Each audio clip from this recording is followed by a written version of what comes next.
ମୁଁ ସ୍ମିତା ଆପଣ ସମସ୍ତଙ୍କୁ ସ୍ୱାଗତ କରୁଛି ଲର୍ନ ଇନ୍ ପାଇପଲାଇନ୍ ଚ୍ୟାନେଲକୁ। ଏହି ଚ୍ୟାନେଲରେ ଆମେ ପାଞ୍ଚ ଧାଡିରେ ମହାପୁରୁଷଙ୍କ ଜୀବନୀ ବିଷୟରେ ଜାଣନ୍ତି।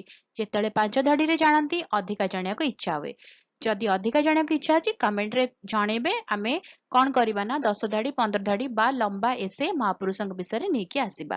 ତାହେଲେ ଆଜିର ଭିଡିଓରେ ଆମେ ଜାଣିବା ଆଉ ଜଣେ ମହାପୁରୁଷଙ୍କ ଜୀବନୀ ମାତ୍ର ପାଞ୍ଚ ଧାଡିରେ।